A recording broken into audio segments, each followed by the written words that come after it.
नमः संस्कृताय। मैं प्रीति शर्मा और हमारा यूट्यूब चैनल संस्कृत ज्वाला, जिसमें हम किरात अर्जुनियम का क्रम वाइज अध्ययन कर रहे हैं और श्लोक संख्या 26 तक पहुंच गए हैं। अब हम 25 तक पहले वाचन करेंगे, उसके बाद 26 की व्याख्या करेंगे। श्लोक संख्या 1 से वाचन करेंगे। श्रिया कुरुणामधिपस्य पालिनीं प्रजासुवृत्तिं यं युक्तवेदितुं सवर्णिलिङ्गी विदिता समाययो युधिष्ठिरं द्वैत वने वनेचरः कृतप्रमाणस्य महीभुजे जितां सपत्ने निवेदिष्यतः न विव्यथेत स मनो नहि प्रियं प्रवक्तुमिच्छन्ति मृषाहितेषिणः द्विषां विघाताय विधातुं निक्षतो रहस्यनुज्ञामधिगम्य भूवृतः ससोष्ठवोदार्य विशेषशालिनीं विनिश्चितार्थम् इति वाचमादिदेः क्रियासु युक्तैर्निरपः चार्चक्षुषो न वञ्चनीया प्रभवो अनुजीविभिः अतो अर्हसि क्षन्तुमसाधु साधु वा हितं मनोहारि च दुर्लभं वचः स किं सखा साधुन शासति योधिपं हितानि नायासं शृणुते सा किं प्रभु सदानुकूलेषु हि कुर्वते रतिं नृपेष्वमर्त्येषु च सर्वसम्पदः निसर्गदुर्बोधमबोधविक्लवा क्व भूपतीनां चरितं क्व जन्तवा तवानुभावोऽयं वेदयन्मय निगूढतत्त्वं न्यवर्तमविदुषाम् विशङ्क्यमानो भवता पराभवं निर्पासनस्तोऽपि वनाधिवासिना दुरुदर्शद्मजितां समीहते नयेन जेतुं जगतिं सुयोधना तथापि जीयं स भवज्जिगीषया तनोति शुभ्रं गुणसम्पदायसा समुन्नयन् भूतिमनार्यसङ्गमाद्वरं विरोधोऽपि समं महात्मभिः कृतारि षड्वर्गजयेन मानवीम् अगम्य रूपां पदवीं प्रवित्सुनः विभज्यनकतं दिवम् अस्ततन्द्रिणा वितन्यते तेन पौरुषं वितन्यते तेनैन पौरुषं सखीन इव प्रीतियुजो अनुजीविना समानिमानान् सुहृद च बन्धुभिः ससन्ततं दर्शयते गतस्मया कृताधिपत्यामिव साधुबन्धुताम् असक्तमाराध्यथो यथा यथं विभज्य भक्त्या सम्पक्षपातया गुणानुरागात् विसखीन् ईयवान् न बाधते अस्य तिर्गणा परस्परं निरत्यं साम्यदानवर्जितं न भूरि दानं विरहये सत्क्रिया प्रवर्तते तस्य विशेषशालिनी गुणानुरोधेन विना न सत्क्रिया वसूनिवाञ्छन् वसीनमन्युन्ना स्वधर्म इति एव निवृत्तकारणा गुरूपदिष्टेन रिपोषते अपि निहन्ति दण्डेन सधर्मविप्लवा गुरूपदिष्टेन रिपौसुतेऽपि वा निहन्ति दण्डेन सधर्मविप्लवं विधाय रक्षन् परितः परेतरान् असङ्किताकारमुपेति शङ्किता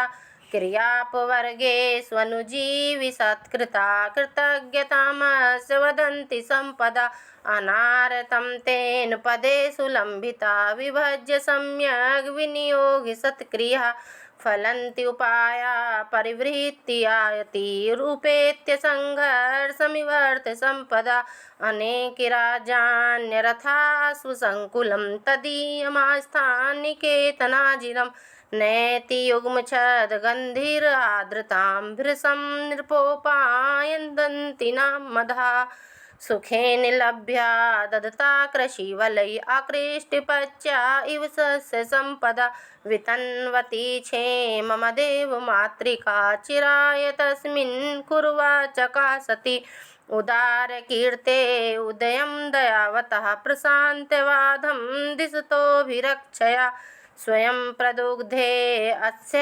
गुणयुपस्नुतः वसूपमानस्य वसूनि मेदिनी महोजसोमान् धनार्चिता धनुवृता संयति लब्धकीर्तया न संहतास्तस्य न भिन्नवृत्तया प्रियाणि वाञ्छन्त्यशुभिसमीहितुम् महीभृतां सच्चरितैश्चरैक्रिया सवेदनीशे समशेषितक्रियः महोद्ययितस्य हितानुबन्धिभिः वृतीयते धातु इव हितं फलैः न तेन सज्जं क्वचिद् उद्यतं धनुं कृतं न वा कोपविजीयमानिनं गुणानुरागेण शिरो विऊह्यते नराधिपैमाल्यमिव शासिनं यो विराज्ये नवयौवनोद्धितं निधाय दुःशासनम् इद्धशासन मखे स्वखिन्नो अनुमता पुरोधसाधिनोति हव्येन हिरण्यरेतसं प्रलीन भूपालं पिस्त्रायति प्रसासदावारिधिमण्डलं भुवा सचिन्तयति इवुभ्यत्वेष्यति अहो दुरन्ता बलवद्विरोधिता कथा प्रसंगेन जनै उदाहृतात् अनुस्मृता खण्डलसनु विक्रमा तवा विधानाद्व्यथे न तान् न सदुसहान् मन्त्रपदादिउरगः तदा सुकर्तुं त्वयिजीयमुद्यते विधीयतां तत्र विधेयम् उत्तरं परप्रीणितानि वचांसि चिन्वतां प्रवृत्तिसारा खलु मादृशा गिरा इति इरित्वा गिरम् आततसत्क्रिये गते अथ पत्यो वनसन्निवासिनान् प्रवेश्य कृष्णा सदनं महीभुजा तदा चक्षे अनुजसन्निधौ वचः। अब इसका अर्थ करेंगे। श्लोक संख्या 26 का अन्वय। इति गिरम इरित्वा अथ आतसत्क्रिये वनसन्निवासिनां पत्यो गते महीभुजा कृष्णासदनं प्रवेश्य तद्वचानुजसन्निधौ आचचछे। शब्द अर्थ देख लीजिए इसके। वनसन्निवासिनां पत्यो वनवासियों वंचरों किरातों के स्वामी उस गुप्तचर किरात के।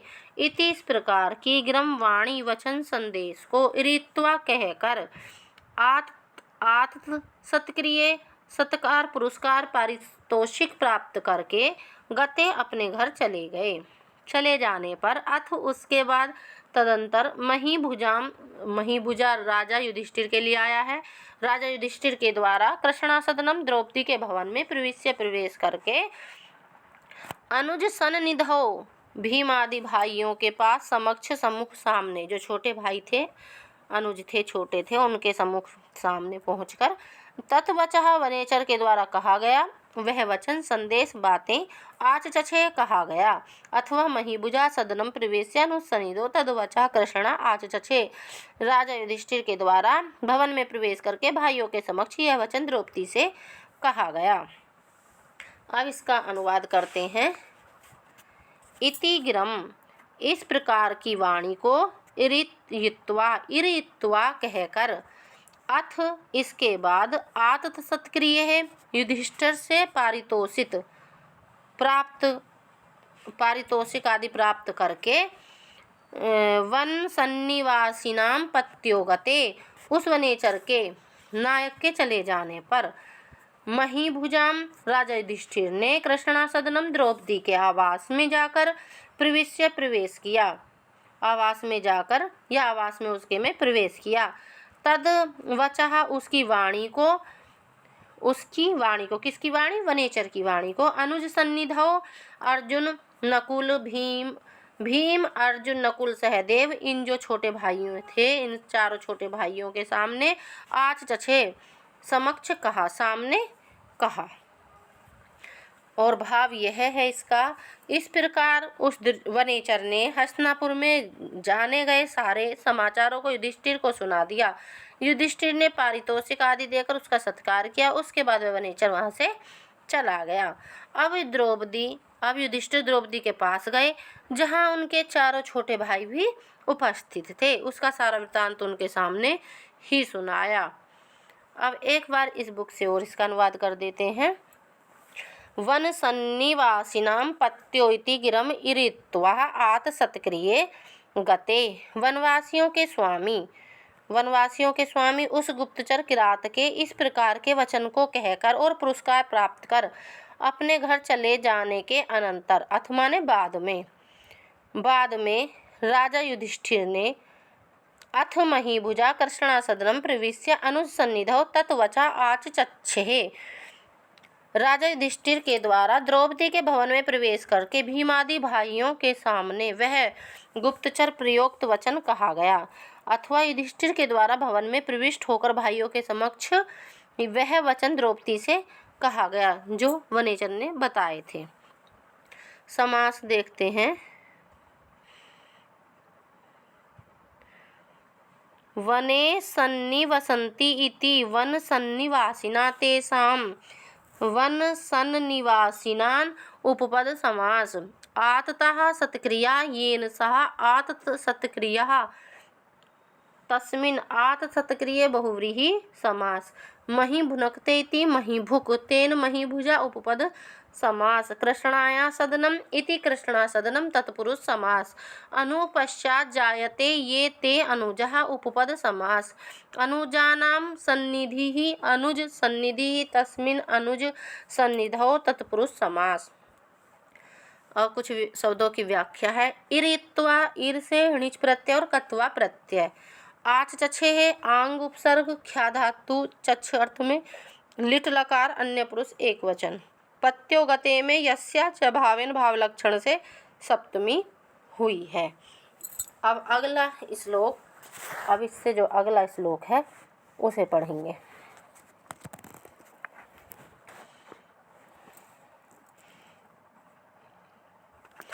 निशम्य सिद्धिं दूषितामपाकृति ततस्त्या विनियन्तुमिच्छमः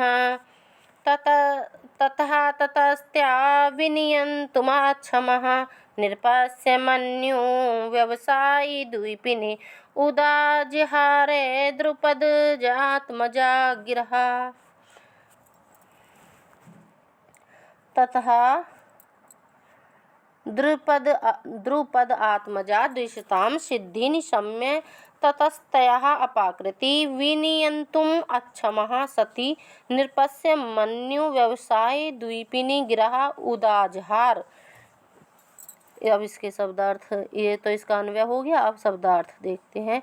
ततः तदंतर उसके युधिष्ठिर के कहने के बाद द्विपताम द्विशताम शत्रुओं को कौरवों की सिद्धि वृद्धि समृद्धि उन्नति सफलता को निशम्य सुनकर द्रुपद आत्मजा राजा द्रुपद की पुत्री द्रौपदी ततस्तया उनके शत्रुओं से आए हुए प्राप्त हुए उत्पन्न अपाकृति अपकारों से उत्पन्न हुए मानसिक विकारों को विनियंतुम नियमित रहने के लिए रोकने के लिए अक्षमा सती असमर्थ होती हुए नृपस्य राजा युधिष्ठिर के मन्यु व्यवसाय दीपिनी मन्यु क्रोध और उद्योग व्यवसाय को बढ़ाने वाली मन्यु क्रोध के उद्योग को बढ़ाने वाली या क्रोध और उद्योग व्यवसाय को बढ़ाने वाली गिरह वाणी को वचनों को उदाजहारः कहा।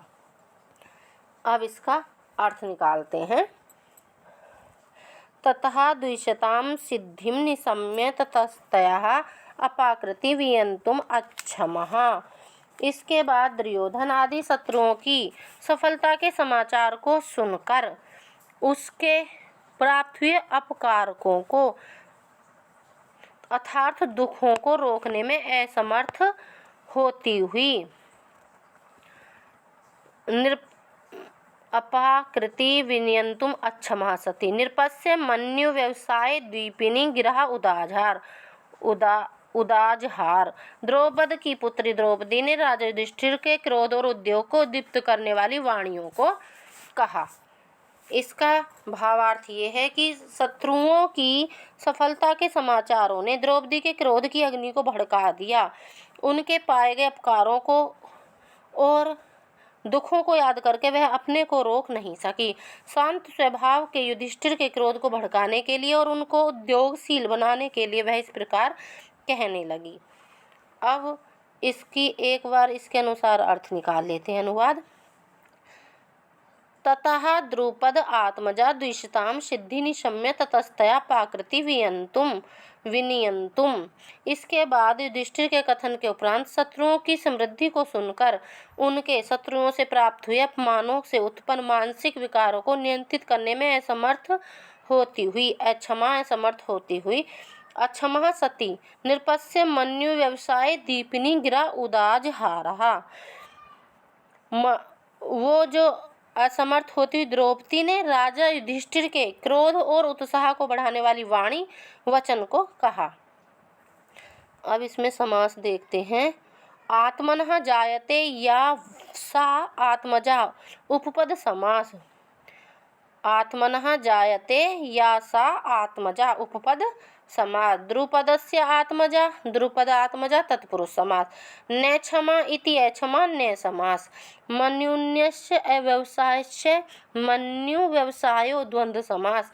मन्यु व्यवसायो द्विपिन्यः इति मन्यु व्यवसाय द्विपिन्या तथा मन्यु व्यवसाय द्विपिनी तत्पुरुष समास। कुछ शब्दों की व्याख्या। निशम्य नि उपसर्ग से सम धातु में कत्वल्य प्रत्यय। ततस्तया ततः आगता इति ततस्तया ततः तदधन तत्सिल प्रत्यय ततस लयप और टाप प्रत्यय तथा इति अव्यय पद है। अव्यात तयप इति तयप प्रत्यय। विनियंतुम वि नि उपसर्ग से यम धातु में तुमन प्रत्यय। उदाजहारः उत और आंग से हृ धातु में लिट लकार अन्य पुरुष एक वचन। अब इसकी टिप्पणी देख लेते हैं। नंबर 1, दुर्योधन की समृद्धि का वृतांत सुनकर द्रौपदी की क्रोधाग्नि भड़क उठती है और उसे दुर्योधन के द्वारा किए गए अपमानों का स्मरण हो जाता है। वह शत्रु विनाश के लिए युधिष्ठिर को प्रेरित करने लगती है। वह भली भांति जानते हैं कि युधिष्ठिर शांत स्वभाव के व्यक्ति हैं और यदि उन्हें प्रेरित न किया गया तो वे शत्रु विनाश के लिए कुछ करने वाले नहीं हैं। अतः वह ऐसी बातें कहने लगी जिससे युधिष्ठिर का क्रोध और बढ़े और शत्रु विनाश के लिए उद्योग करें। स्त्री प्रेरक शक्ति है, इसका सुंदर निरूपण यहाँ किया गया है। तकार के अनेक बार आवर्ती होने से वृत्यानुप्रास अलंकार है। श्लोक संख्या 18।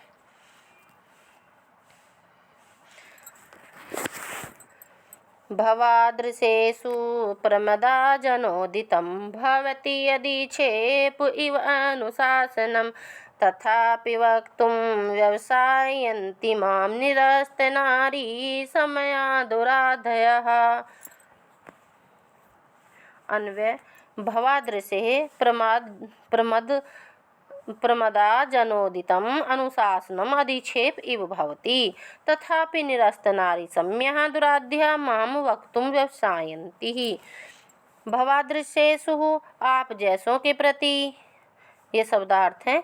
प्रमदा जनोदितम स्त्रियों द्वारा कहा गया। भवति अधिक्षेप इव अनुशासनम, भवति माने है, अधिक्षेप माने तिरस्कार के, समाम अनुशासन माने उपदेश देना, तथापि तो भी, वक्तुम कहने के लिए, व्यवसायंती प्रेरित कर रही हैं, माम मुझको, निरस्त नारी सम्या स्त्रियों के शालीनता रूप समाचार को समाप्त करने वाली दुराध्या दुष्ट व्यथाएं। अब इसका अर्थ निकालते हैं। भवादृशेषु प्रमदा जनोदितम अनुशासनम अधिक्षेप इव भवति।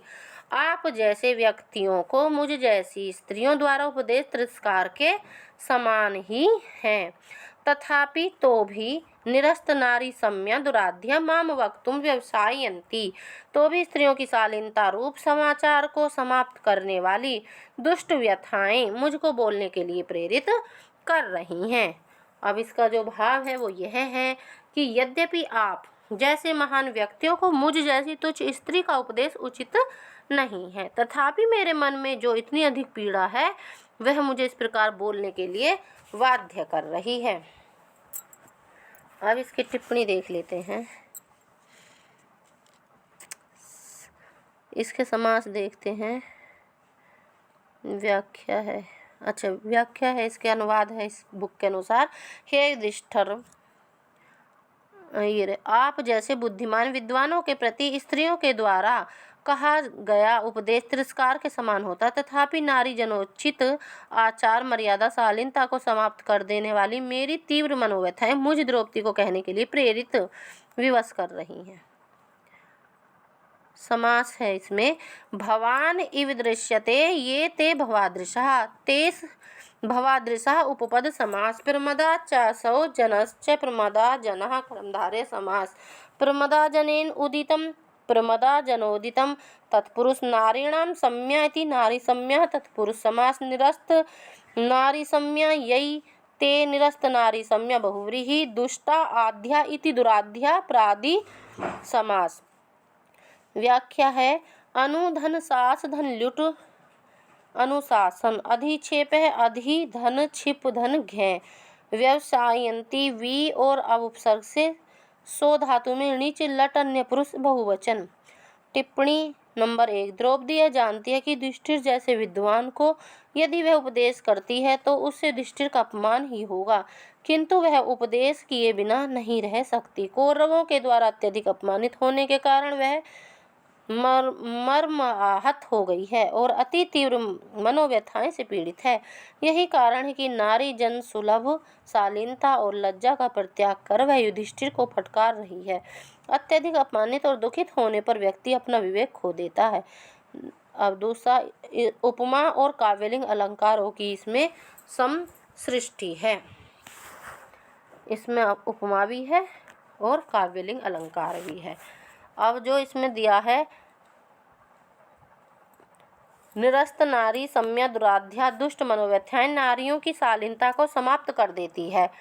इस पदों के अर्थों को माम वक्तुम व्यवसायंती उपदेश देने के लिए प्रेरित कर रही हैं। इस वाक्य के हेतु के रूप में प्रस्तुत किया गया है, इसलिए यहाँ पे काव्यलिंग अलंकार है।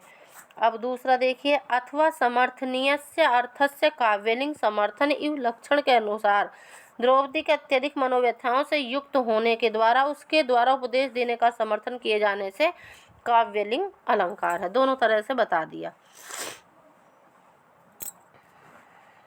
अब जो इसमें विशेष कथन है वो है, सामान्यतः स्त्रियों में शालीनता होती है और वे पति के प्रति धृष्टता का आचरण नहीं करती, परंतु अत्यधिक पीड़ा पाने पर उनकी शालीनता समाप्त हो जाती है और वे पति का तिरस्कार करने के लिए उद्यत हो जाती हैं।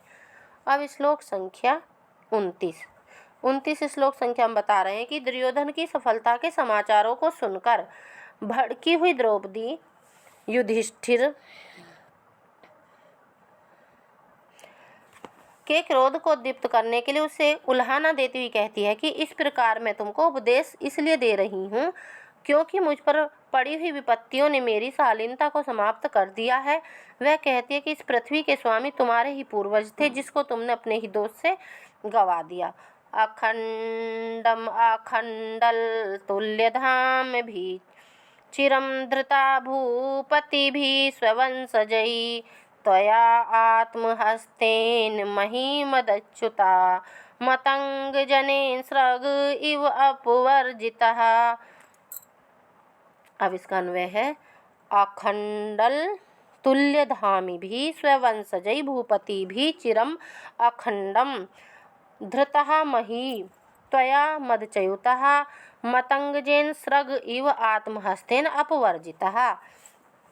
इसके शब्द अर्थ हैं, अखंडम अविच्छिन्न रूप से जिसका खंडन ना किया जा सके, अखंडल तुल्यधामी भी इंद्र के समान तेजस्वी, चिरम चिरकाल तक धृता धारण की गई, भूपति भी राजाओं के द्वारा, स्ववंशजयी अपने पूर्वज, त्वया तुमने, आत्महस्तेन अपने हाथों से, मही पृथ्वी, मदच्युता मद को बहाने वाले, मतंगजेन हाथियों के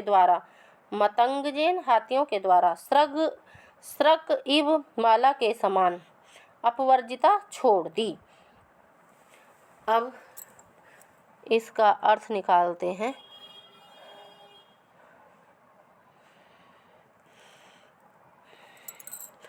अखंडल तुल्यधामी भी स्ववंशजयी भूपति भी चिरम अखंडम धृता मही। इंद्र के समान, अखंडल होते हैं इंद्र के समान, तुल्य समान, धाम भी तेजस्वी, स्ववंशजयी अपने कुल में उत्पन्न, भूपति भी पूर्वज राजाओं के द्वारा, चिरम अखंडम धृतः, चिरम माने चिरकाल तक, अखंडम माने जिसका खंडन नहीं किया जा सकता, अविच्छिन्न रूप से धारण की गई, महिम माने पृथ्वी को, त्वया माने आपने, युधिष्ठिर के लिए आया त्वया, मदच्युतः मतंगजेन सृग इव, अपने हाथों से उसी प्रकार त्याग दिया जिस प्रकार मद जल को बहाने वाला हाथी अपनी सूंड से माला को अपवर्जितः छोड़ देता है। त्वया मदच्युतः मतंगजेन सृग इव आत्महस्तेन अपवर्जिता।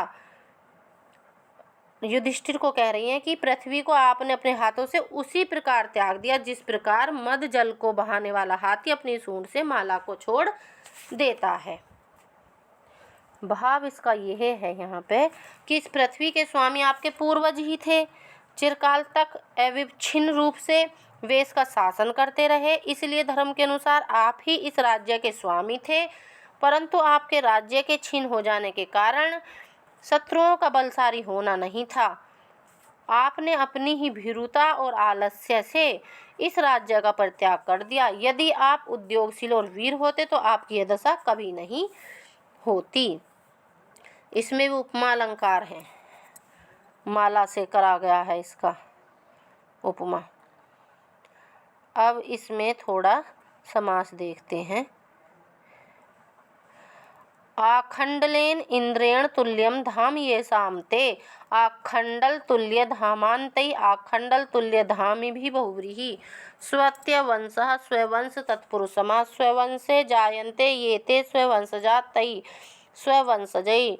नेपद समास, भुवः पत्यः भूपत्यः तै भूपतिभिः तत्पुरुष। नास्ति खंडम यस्मि तद यथा स्यात् तथा अखंडम बहुव्रीहि। अथवा न खंडम इति अखंडम न समास।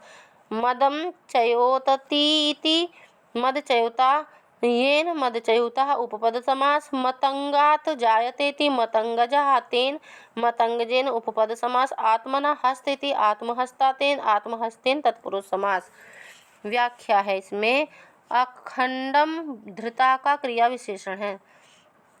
अखंडम जो है वो धृता का विशेषण है, अतः इसमें द्वितीय विभक्ति प्रयुक्त हुई है। धृता ध्री धातु से कत प्रत्यय और टाप प्रत्यय। अपवर्जिता अप उपसर्ग से बृज धातु में नीच प्रत्यय और कत प्रत्यय और टाप प्रत्यय। अब इसमें जो टिप्पणी दी है वो दी है, पर्वतों के पक्षों को तोड़ने खंड खंड करने के कारण इंद्र का नाम आखंडल पर है। मतंग ऋषि के श्राप से चित्रथ नामक गंधर्व के पुत्र प्रियंवद को हाथी के रूप में जन्म लेना पड़ा था, अतः हाथी को मतगज कहा जाने लगा। तीसरा, द्रौपदी युधिष्ठिर को फटकारती हुई कह रही है कि हम सब लोगों की विपत्ति के कारण आप ही हैं। कुल परंपरा के प्रति राज्य का आपने जुआ खेलकर परित्याग कर दिया। आपने राज्य खोया है, आप ही उसे प्राप्त कर सकते हैं, अतः आपको पुनः राज्य प्राप्ति के लिए उद्योग करना चाहिए। और यहाँ पे उपमा अलंकार है। उपमाएं, दो उपमाएं दी गई हैं। एक तो दी गई है कि इंद्र के समान तेजस्वी राजाओं ने, यहाँ आखंडल उपमान, भूपति उपमेय, तेजस्वी होना साधारण धर्म और तुल्य उपमा वाचक शब्द है। यह पूर्ण उपमा अलंकार है इसमें। दूसरा है, जिस प्रकार हाथी अपनी सूंड से अपनी माला को छोड़ देता है, उसी प्रकार आपने अपने हाथ से पृथ्वी का परित्याग कर दिया है।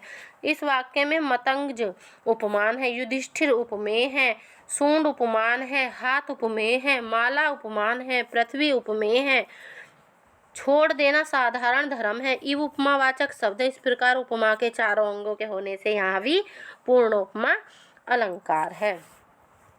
अब लास्ट का है विशेष कथन है, प्राय मनुष्य अपने ही दोषों के कारण दुख पाते हैं। अब तीसरा श्लोक है, 30वां श्लोक ये लग गया है। और दुर्योधन की सफलता के समाचारों को सुनकर क्रोधित हुई द्रौपदी युधिष्ठिर से कह रही है कि आपने अपने को दोष से धर्म से प्राप्त राज्य का परित्याग किया। अब वह कहते हैं कि कुटिल व्यक्तियों के प्रति कूटनीति का प्रयोग ही उचित है। देखिए, व्रजन्ति ते मूढ़धिया पराभवं भवन्ति माया विसूयेन मायिनः प्रवेश्य हि घनन्ति सटास्तथा विधान संवृतांगनी सीता इव ईश्वा। अन्वय देखिए, मूढ़धिया ते पराभवं व्रजन्ति ये मायाविषुमायिना न भवन्ति हि सठा तथा विधान असंवृतांगान निशिता ईश्वः इव प्रविश्य घनन्ति। इसके शब्दार्थ, व्रजंती प्राप्त होते हैं, ते वे मूढ़धिया मंद बुद्धि वाले, पराभवम पराजय को, भवंती माने होते हैं, मायावीसु कपट करने वालों के प्रति, ये जो माइना कपट का आचरण नहीं करते हैं, प्रवेश प्रवेश करके ही निश्चय से घनंती विनाश करते हैं, सठा धूर्त तथा विधान उसी प्रकार के, असंवृतांगान राज्यांगों की रक्षा न करने वाले, राजाओं के अंगों को न ढकने वाले, निशिता तीक्ष्ण ईश्वः इव बाणों के समान। अब इसका अर्थ करते हैं, ये मायावीषु मायिना न भवन्ति मूढ़धिया ते पराभवम व्रजन्ति। जो ये मायावीषु मायिना जो कपट करने वाले व्यक्तियों के प्रति कपट का आचरण नहीं करते, भवन्ति मूढ़धिया ते पराभवम व्रजन्ति, वे मंद बुद्धि वाले मनुष्य पराजय को प्राप्त होते हैं। ही सठा निशिता ईश्वा इव तथा विधान, ही निश्चय ही, सठा माने धूर्त मनुष्य, निशिता उस प्रकार के सरल हृदय वाले, ईश्वा इव और अपने राज्य के जो अंग हैं, अपने राज्यांगों की रक्षा न करते हुए राज्यों में घुसकर उनका उसी प्रकार विनाश करते हैं। तथा विधानम, ईश्वा इव तथा विधान संवृतांगान प्रविश्य घनन्ति, जिस प्रकार तीक्ष्ण बाण कवच आदि से न ढके हुए अंगों में घुसकर उनका विनाश करते हैं। अब इसमें समास देखते हैं। समास दिया है, मूढ़ाधि येषां ते मूढ़धिया बहुव्रीहि तथा विधा येषां ते तथा विधा बहुव्रीहि, न संवृता असंवृता न समास, असंवृतानि अंगानि येषां ते असंवृतांगाः तान् बहुव्रीहि। और दो एक इस शब्दों की व्याख्या है, निशितः निधन सो धातु कत प्रत्यय निशितः, प्रविश्य प्रउपसर्ग विस धातु से कत्वा लप प्रत्यय, घनंती हन धातु लट लकार अन्य पुरुष एक वचन। अब इसमें टिप्पणी दी है, इस श्लोक के से हमें महाकवि के नीति शास्त्र विषयक गंभीर ज्ञान का पता चलता है। नीति का शाश्वत रहस्य यहाँ प्रतिपादित किया गया है। सठे साठ्यम आचारेत आर्जवम ही कुटिलेषु न नीति इत्यादि नीति वाक्यों का निरूपण यहाँ सुंदर ढंग से किया गया है। द्रौपदी को नीति शास्त्र का अच्छा ज्ञान था।